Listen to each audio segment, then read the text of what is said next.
Please like, share, and subscribe. मुझे पीने का शौक नहीं, पीता गम भुलाने के लिए। आज लगता है मैंने थोड़ी ज्यादा पी ली, मुझसे तो आज उठा भी नहीं जा रहा। कालू कौवा इतने ज्यादा नशे में था कि उससे आज उठा भी नहीं जा रहा था और वो अपना संतुलन खोकर सीधा पेड़ से जाकर टकरा जाता है। इतनी देर हो गई जोजो, आज तुम्हारे पापा अभी तक घर नहीं आए। मम्मा, पापा आज भी लगता है नशा करके कहीं गिरे हुए होंगे। हाँ बेटा जोजो, इस कौवे ने तो हमारी जिंदगी मुश्किल कर दी है। इसे हर दिन नशा करने की लत लग गई है। मैंने तो इससे शादी करके अपनी जिंदगी बर्बाद कर ली। पता नहीं मेरे माँ पापा ने क्या सोचकर इससे मेरी शादी करवाई। जोजो बेटा, अगर तुम नहीं हुए होते ना तो मैं कब का इस नशेड़ी को छोड़कर चली गई होती अपने मायके। थोड़ी देर बाद कालू कौवा झूमते झूमते गिरते पड़ते अपने घर की तरफ आ जाता है। वो इतने नशे में था कि उससे ये भी पता नहीं चला कि वो अपने घर की जगह उल्लू का घर चले जाता है।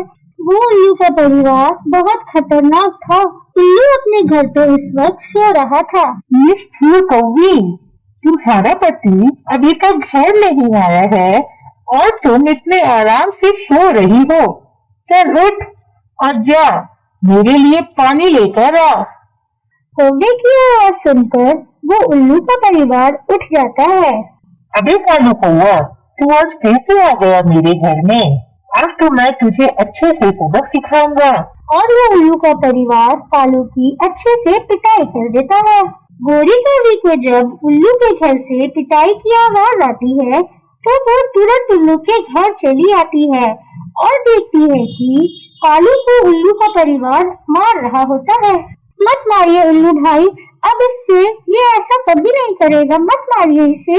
ये नशेड़ी कौवा नशा करके मेरे घर में आ जाता है और गंदी गंदी गालियां देता है। आज तो मैं इसे छोड़ूंगा नहीं। मैंने तो सोच ही रखा था कि आज अगर ये आया तो मैं इसे अच्छे से सबक सिखाऊंगा। माफ कर दीजिए उल्लू भाई, इसे माफ कर दीजिए। मैं इसकी तरफ से माफी मांगती हूँ, इन्हें माफ कर दीजिए। अब से ये ऐसा दोबारा कभी नहीं करेंगे, माफ कर दीजिए इन्हें। गोरी की मिन्नतें करने से उल्लू का परिवार कालू को छोड़ देता है। ठीक है कौवी, तुम आज इतना कह रही हो तो मैं इसे छोड़ देता हूँ, लेकिन याद रखना अगर ये दोबारा से आया तो मैं इसे मार डालूंगा। गोरी शर्मिंदा होकर कालू को वहाँ से वापस लेके आ जाती है और फिर सब सो जाते हैं। और फिर अगले दिन जब कालू का नशा टूटता है तो बेशर्म कौवे, तुम्हारी वजह से पूरे जंगल में हमारी एक दाने की भी इज्जत नहीं बची। कैसे नशेड़ी कौवे हो तुम? तुम्हें जरा शर्म नहीं आती? तुम्हारा एक बेटा है जो अब जवान हो रहा है। तुम्हारी इस हरकतों से इसके ऊपर क्या असर पड़ेगा, तुमने कभी सोचा है? आज तुम्हारी सोच कुछ ज्यादा चल रही है। लगता है तुम्हें आज समझाना होगा मुझसे जुबान लगाने का नतीजा क्या होता है। और वो गोरी कौवी को डंडी से मारने लगता है। वो कौवा तो उल्लू से इतनी पिटाई खाकर भी ना सुधरा था। वो बड़ा ही निर्दयी कौवा हो गया था। उसे अपने सिवा कोई और नहीं नजर आता था। अपने घर से सामान लेकर चला जाता है और उसे बेचकर उसके पैसे से नशा खरीदता है। ऐसे ही कुछ दिन बीत जाती है। धीरे धीरे कालू के घर का सारा सामान खत्म हो जाता है और अब कालू के पास कुछ भी नहीं था बेचने के लिए, जिसको वो बेचकर नशा की तलब को मिटा सकता था। भाई मुझे एक बोतल दे दो ना, मुझे बहुत जोरों की तलब सी हो रही है। हाँ भाई, पैसे दो और जितनी बोतल चाहिए ले जाओ, मैंने मना थोड़ी किया है। भाई, आज मेरे पास कुछ भी नहीं है तुम्हें देने के लिए।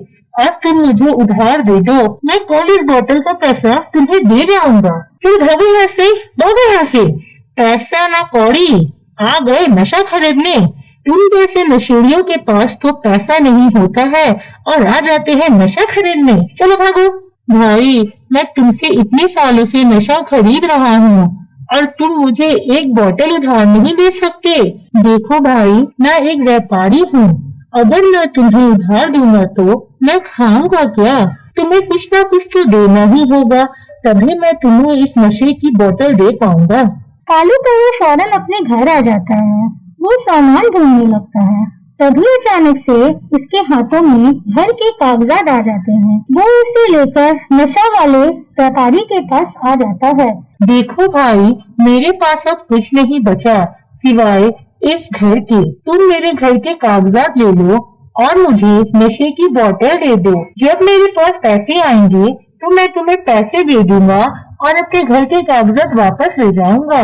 और वो नशे का व्यापारी उसे नशे की बोतल दे देता है। उस ऐसे ही कुछ दिन बीतने लगता है और कालू नशा करते रहता है। फिर कुछ दिन बाद वो व्यापारी कालू के घर आ जाता है और कहता है, चलो अब तुम लोग इस घर से बाहर निकलो, ये घर अब मेरा हुआ।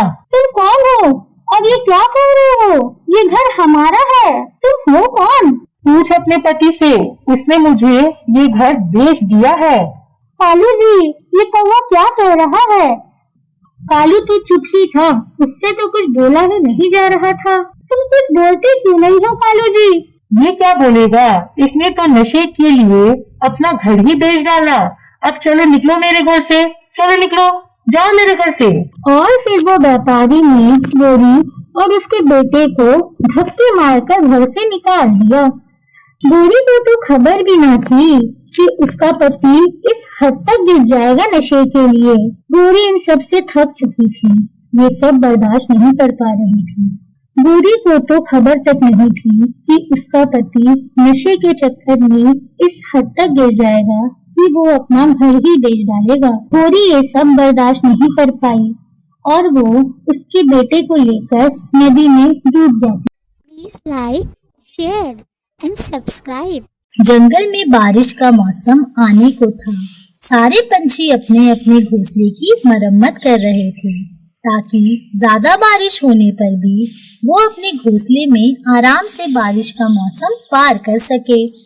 बारिश आने वाली है, सबसे पहले अपने घोंसले की मरम्मत कर लेती हूँ। जाती हूँ और सूखे घास और लकड़ियाँ लेके आती हूँ। वो कौवे के घोंसले के पास से जाती रहती है, तभी कालू कौवा उसे आवाज देता है, ओ चिड़िया, कहाँ जा रही हो? कालू भाई, मैं अपने घोंसले की मरम्मत करने के लिए सूखी घास और लकड़ियाँ लेने जा रही हूँ। बारिश का मौसम आने वाला है ना, अगर घोंसले की मरम्मत अभी कर ली तो मुझे बारिश के मौसम में कोई परेशानी नहीं होगी। कालू भाई, आपका हौसला भी मुझे कमजोर नजर आ रहा है, क्यों ना आप भी इसकी मरम्मत कर लो। मैं जा ही रही हूँ सूखे घास लेने, क्यों ना आप भी मेरे साथ चलो और अपने घोंसले की मरम्मत कर लो। कौवा तो था ही बहुत आलसी, उसे कोई भी काम करने में बड़ा आलस आता था। बस उसे चोरी करके खाना खाना और सोना यही अच्छा लगता था। घोंसला तो मुझे ठीक करना है चिड़िया, पर अभी मैं थक चुका हूँ। आज थोड़ा आराम कर लेता हूँ, और वैसे भी अभी काफी समय है बारिश आने में। बारिश आने से पहले मैं अपना घोंसला ठीक कर लूंगा। तुम जाओ चिड़िया। और चिड़िया वहाँ से चली जाती है और अपने घोंसले के लिए सूखे घास और लकड़ियाँ लेके आती है। अगले दिन चिड़िया फिर से सूखे घास और लकड़ियाँ लेने जाती है, तो वह देखती है कि कालू कौवा अपने घोंसले में सोता रहता है। कालू भाई, मैं फिर से जा रही हूँ सूखे घास और लकड़ियाँ लाने। कल मैंने जितने लाए थे वो सारे कम पड़ गए। यहाँ से गुजर रही थी तो सोचा आपसे एक बार पूछती चलूं। अरे चिड़िया, अच्छा भला मैं सो रहा था, तुमने आके मेरी पूरी नींद खराब कर दी। सपने में मेरी शादी होने वाली थी, अब तुम आ गई और मुझे जगा दिया। मुझे माफ कर दो कालू भाई, मैंने तो तुम्हारे भले के लिए ही सोचा। बड़ी आई मेरा भला सोचने वाली, दफा हो जाओ मेरे सामने से। और चिड़िया शर्मिंदा होकर वहाँ से चली जाती। ऐसे ही कुछ दिन बीत जाती है और चिड़िया का घर बनकर तैयार हो जाता है। चिड़िया ने घर बहुत ही मजबूत बनाया था और कालू अभी भी वैसे सो सोकर अपना समय बर्बाद कर रहा था। शाम हो जाती है और देखते देखते काले बादल आसमान में छाने लगते हैं और जोरों की बारिश शुरू हो जाती है। बारिश इतनी तेज थी कि कौवे का घोंसला मिनटों में टूट जाता है। अब मैं कहाँ जाऊँ? मेरा घोंसला तो टूट गया। तभी कालू कौवे की नजर चिड़िया के घर की तरफ पड़ती है। चिड़िया तो अपने घर में मजे से सो रही थी क्योंकि उसका घर इतनी बारिश में भी मजबूती से टिका हुआ था। और फिर कालू कौवा चिड़िया के घर के दरवाजे में दस्तक देता है। इतनी बारिश में कौन आया? कौन है? चिड़िया मैं कालू, कृपया करके दरवाजा खोल दो चिड़िया बहन।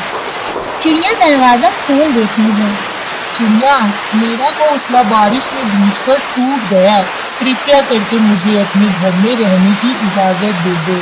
मैं इतनी बारिश में कहाँ जाऊँगा? चिड़िया तो थी ही दयालु।